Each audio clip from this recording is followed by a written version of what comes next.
Assalamualaikum warahmatullahi wabarakatuh. Kami dari kelompok satu ingin membawakan presentasi tema kepemimpinan karismatik, kekuasaan dan pengaruh kepemimpinan, kepemimpinan sebagai layanan. Saya dengan Hasrulia dan ada beberapa lagi teman saya, ada Mbak Meli, ada Mbak Yulita, ada Mbak Made, dan ada Mbak Dina Dwi Marinda.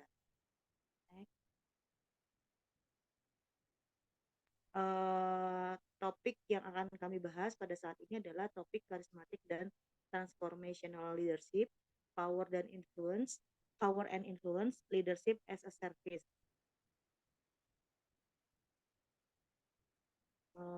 Pertama yaitu kepemimpinan transformasional, pengertian transformational leadership atau kepemimpinan transformasional merupakan gaya kepemimpinan yang dilakukan oleh pemimpin dengan memotivasi dan memberdayakan orang-orang yang menjadi tanggung jawabnya untuk bekerja sama mewujudkan visi dan misi perusahaan. Secara definitif, kepemimpinan transformasional adalah bentuk nilai, keyakinan, dan kebutuhan yang termasuk di dalam perubahan sebagai bentuk terobosan baru. Seorang pemimpin dengan gaya transformasional diyakini bisa mempengaruhi kinerja karyawan secara keseluruhan.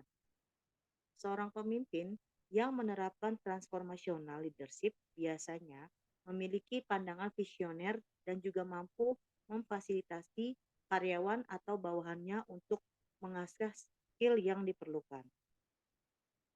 Selain itu, pemimpin transformasional memilih perubahan yang spesifik daripada perubahan umum.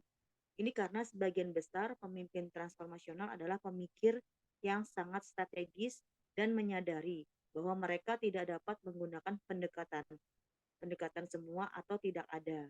Selain itu, pemimpin transformasional sebagian besar terpaku untuk memperbaiki masalah di area atau bagian masyarakat tertentu. Jika mereka harus menginspirasi perubahan lintas batas, mereka juga harus mengadopsi gaya kepemimpinan lain, seperti gaya kepemimpinan karismatik. Ada beberapa karakteristik kepemimpinan transformasional, yaitu satu, terbuka dengan ide baru. Dua, fokus mengubah mindset agar tim mau keluar dari zona nyaman. Tiga, lebih aktif mendengar dibandingkan berbicara. Empat, bertanggung jawab. Next. 5. Memiliki tingkat kepercayaan yang tinggi terhadap tim. 6. Mampu mengajak tim untuk terus berinovasi. Kebanyakan pemimpin transformasional memulai dari yang kecil, dari memiliki visi yang jelas hingga membangun bisnis mereka. Mereka menghadapi banyak tantangan yang unik. Sebagian besar tantangan ini membutuhkan uang dan inovasi untuk memperbaikinya. Namun, untuk mendapatkan uang, para pemimpin transformasional ini harus berbicara dengan banyak investor dan mengajak mereka bergabung. Selain itu, para pemimpin ini mengerjakan isyarat verbal dan nonverbal secara ekstensif hingga apa yang mereka katakan selaras dengan apa yang mereka gambarkan. Ini membantu investor melihat visi yang ingin dijual oleh para pemimpin. Kelima, mampu menginspirasi, memiliki dan kemampuan beradaptasi. Pemimpin transformasional tidak hanya di luar sana untuk menjalankan bisnis mereka atau membuat produk baru menjadi populer.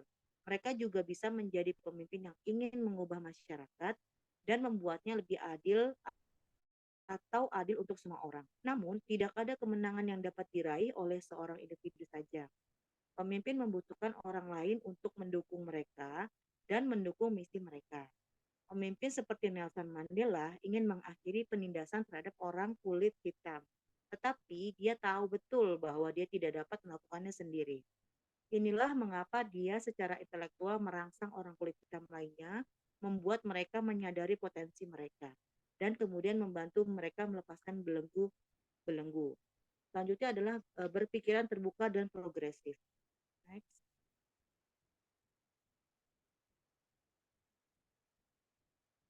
Ada beberapa kelebihan gaya kepemimpinan transformasional.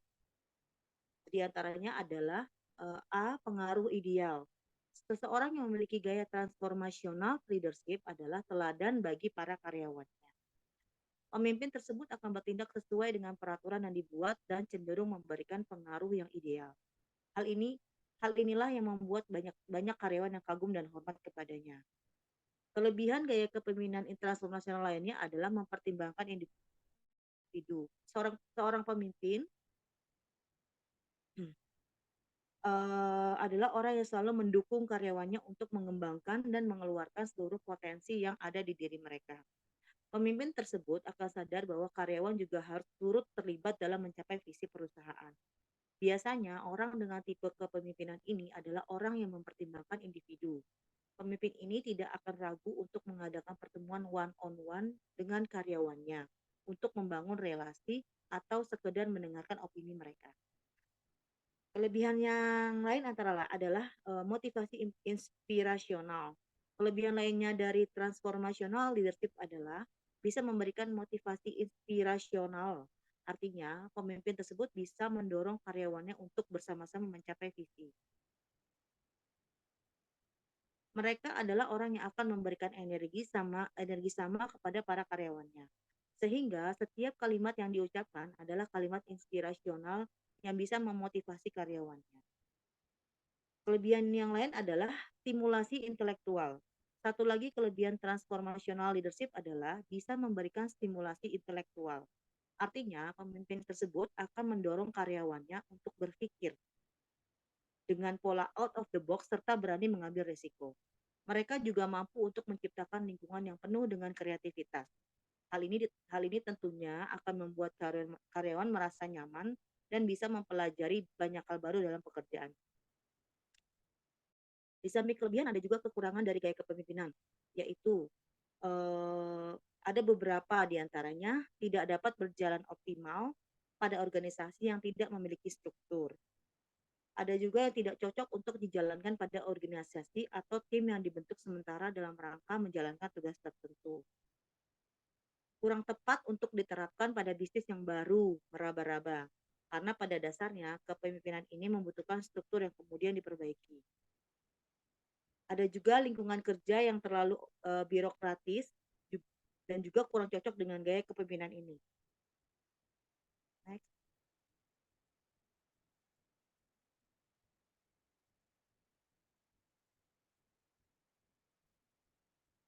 Ada beberapa perbedaan kepemimpinan transformasional dan transaksional.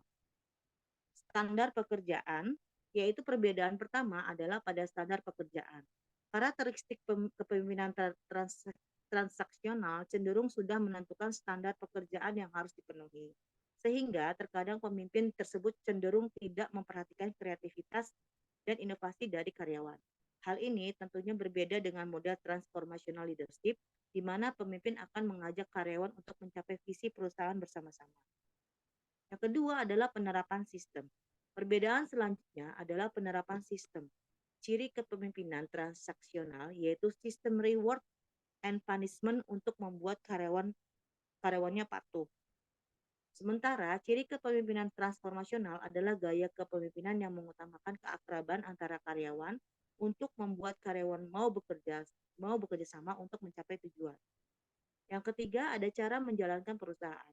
Hal ketiga yang menjadi perbedaan kepemimpinan transformasional dan transaksional adalah cara mereka menjalankan perusahaan.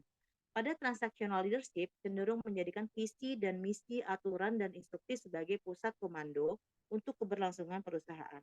Dengan kata lain, pemimpin akan menjalankan perusahaan sesuai dengan sistem dan aturan yang berlaku, serta melakukan pengawasan kepada karyawannya apakah mereka sudah memenuhi target yang diberikan atau belum. Sedangkan pemimpin hmm, Sedangkan pemimpin transformasional adalah orang yang cenderung bertindak sesuai peraturan yang ada, namun tetap memperhatikan karyawan untuk bisa mengembangkan potensi yang ada di dalam diri mereka. Selanjutnya adalah hierarki. Satu lagi perbedaan transformasional dan transaksional leadership adalah hierarki atau struktur kepemimpinan. Pemimpin transaksional lebih suka menempatkan banyak kepentingan di struktur dan budaya perusahaan. Artinya, karyawan tidak bisa melaporkan masalah langsung ke manajemen atasan. ke manajemen atas. Laporan masalah tersebut harusnya melewati alur manajemen di perusahaan sehingga pemimpin ini cenderung kaku dan tidak luwes. Beda halnya dengan pemimpin yang merupakan gaya transformasional, di mana mereka cenderung menghilangkan birokrasi yang ada untuk menciptakan lingkungan yang bisa menstimulasi mental dan membuat karyawannya merasa senang.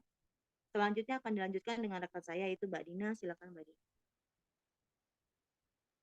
Ya, terima kasih Mbak Lia. Selanjutnya saya akan menjelaskan contoh tokoh dengan gaya kepemimpinan transformasional. Yang pertama contohnya ada Mahatma Gandhi, adalah salah satu tokoh terkenal dengan gaya kepemimpinan di mana ia menggunakan pendekatan lembut dan humanis sehingga banyak orang yang ingin bergerak bersamanya dan ia pun dicintai sampai saat ini. Selanjutnya yang kedua itu contohnya ada Jeff Bezos. Jeff Bezos salah satu orang terkaya di planet ini. Jeff Bezos dianggap sebagai salah satu pemimpin paling transformasional di luar sana.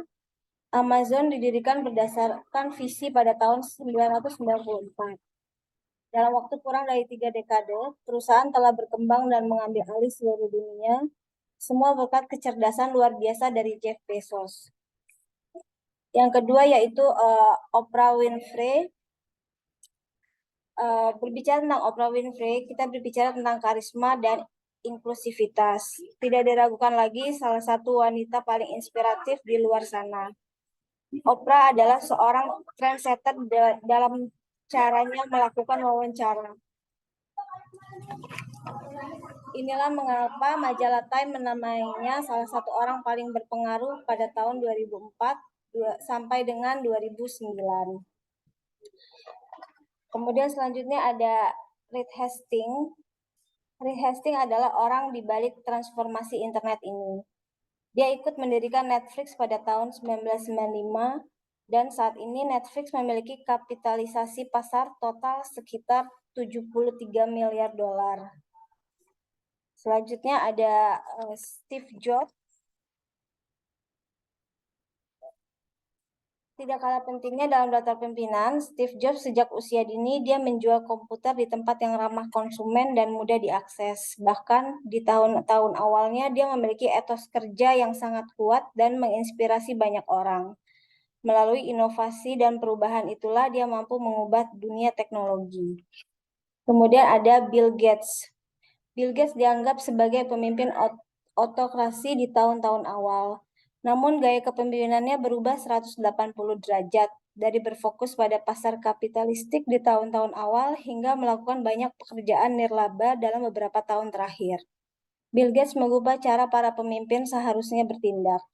Ia juga dianggap sebagai pemimpin transformasional karena dorongan dan hasratnya yang kuat untuk menciptakan sesuatu yang benar-benar inovatif dan unik. Selanjutnya kepemimpinan karismatik. Kepemimpinan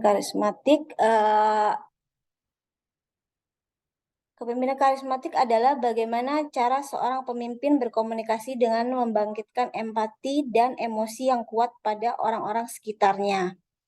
Menurut Psikologi Today, tujuannya untuk mengajak membuat perubahan positif dalam hidup mereka. Pemimpin karismatik sering dianggap sebagai sosok orator yang mahir menyampaikan visi. Pasalnya, seorang pemimpin karismatik mengandalkan gaya bahasa yang fasih, pesona daya tarik, dan kemampuan merayu demi mencapai tujuan tersebut. Namun gaya kepemimpinan karismatik tidak hanya menyandarkan harapannya pada semua keterampilan itu. Seorang pemimpin berkarisma paham pentingnya menjadi panutan yang baik untuk bisa mendapatkan kepercayaan publik. Maka mereka sering memilih terjun ke lapangan di garda terdepan untuk langsung mempromosikan visinya. Pemimpin yang karismatik cenderung menitik beratkan usahanya untuk mempererat ikatan sosial. Itu kenapa tidak jarang pula seorang pemimpin sampai rela berkorban bersama dengan pengikutnya. Pemimpin karismatik memiliki peran besar dalam menciptakan perubahan sosial dalam konteks dunia kerja. Kepemimpinan karismatik bertujuan memotivasi setiap karyawannya agar bisa lebih sejahtera dan produktif. Berikut ciri-ciri kepemimpinan karismatik. Yang pertama yaitu aura yang kuat. Pemimpin karismatik dianggap berbudi luhur karena bisa menunjukkan harkat dan kepercayaan diri yang tinggi. Dengan kepercayaan diri tinggi, mereka dapat mempertahankan kontak mata dengan siapapun lawan bicara mereka dan membuat orang lain merasa bahwa pendapat dan visi mereka berharga. Aura kehadiran yang kuat juga membantu para pemimpin karismatik mengasah keterampilan mendengarkan mereka. Alih-alih memikirkan harus berkata apa selanjutnya, mereka memusatkan perhatian pada apa yang dikatakan lawan bicaranya dengan aktif mendengarkan. Yang kedua yaitu cirinya keterampilan menjalin koneksi. Semua orang bisa menjalin hubungan dengan sesama, namun tidak semua hubungan yang tercipta bisa memiliki makna. Orang-orang dengan gaya kepemimpinan karismatik memiliki bakat unik untuk berkomunikasi secara efektif serta mampu mengenali kebutuhan emosional orang-orang di sekitar mereka. Bahkan mereka merasa penting untuk bisa mendapatkan diri pada posisi orang tersebut dan mencari tahu apa yang sebenarnya mereka butuhkan. Ciri ketiga yaitu kemampuan dalam memanage situasi. Pemimpin karismatik juga tahu bagaimana memanfaatkan body language dan membaca atmosfer lingkungan untuk membuat orang lain merasa nyaman. Yang keempat yaitu public speaker yang handal. Seringkali orang-orang dengan gaya kepemimpinan karismatik adalah pembicara yang berbakat. Banyak yang mahir dalam merajut kata-kata yang tepat dan efektif untuk menyampaikan pesan, baik itu saat berbicara empat mata atau di hadapan ribuan orang. Yang kelima cirinya yaitu mampu mengintrospeksi diri. Pemimpin karismatik mahir mengintrospeksi diri sendiri dengan jujur. Mereka terus berupaya untuk memperbaiki dan memoles diri supaya bisa menghadirkan sosok yang patut dijadikan panutan. Para pemimpin ini memiliki kemampuan untuk keluar dari kerangkeng diri mereka sendiri dan mengkritik bagaimana mereka berperilaku dan berinteraksi dengan harapan dapat memunculkan dampak yang lebih relevan di masyarakat. Ciri selanjutnya yaitu memiliki tekad dan ulet.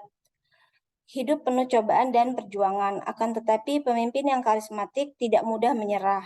Pemimpin percaya akan kemampuan diri sendiri untuk menghadapi tantangan secara langsung. Di saat bersamaan, mereka bisa mengilhami orang-orang di sekitarnya untuk melakukan hal yang sama. Mereka juga bersedia melawan orang-orang yang memiliki pandangan berbeda tentang kelompok atau organisasinya, sebab mereka memiliki keyakinan terhadap visi dan misi yang dipegang teguh. Dan ciri yang keenam yaitu rendah hati. Para pemimpin karismatik yang efektif menghargai nilai, bakat, dan keterampilan yang dimiliki setiap orang.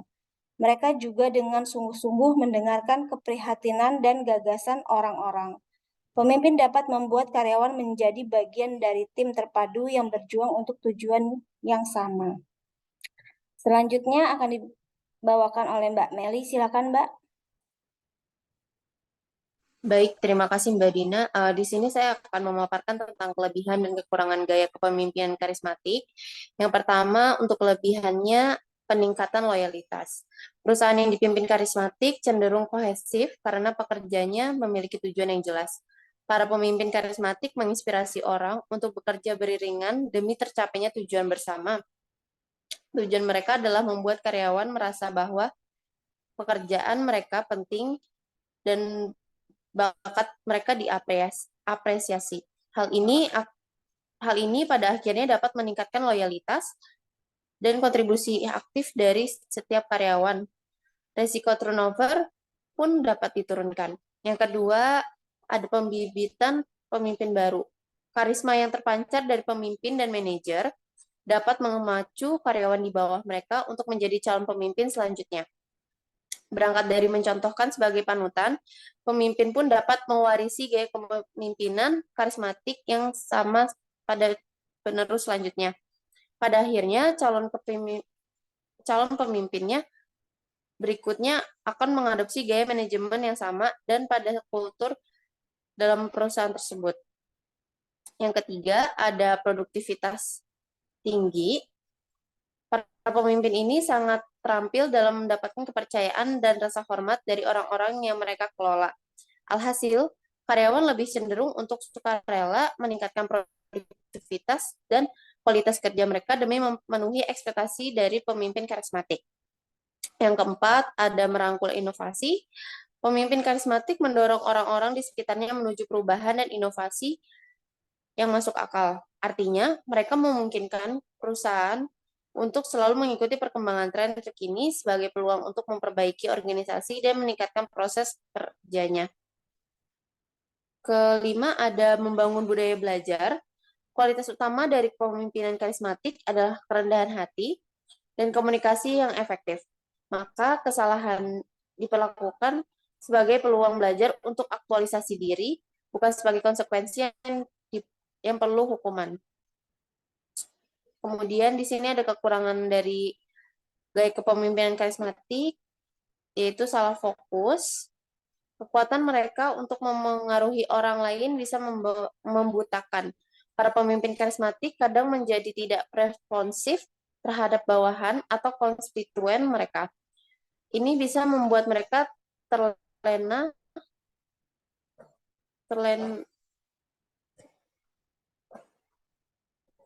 dan menjadi sombong sehingga justru banting setir mengubah arah haluan organisasi. Yang kedua ada organisasi terlalu bergantung, dependen. Yang ketiga ada merasa sangat diagungkan. Boleh digeser, Mbak Dina? Ya. Ini ada tips menerapkan kepemimpinan karismatik ya.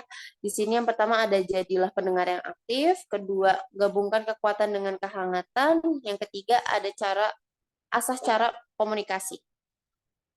Selanjutnya, di sini ada contoh pemimpin yang karismatik, yaitu Soekarno. Contoh seorang pemimpin yang karismatik, dia menggunakan kemampuan orasi dan pidato yang kuat, kepribadian yang menarik, dan berkomitmen tinggi. Dia menggerakkan masyarakat untuk perubahan positif, yakini kemerdekaan Indonesia. Lanjut.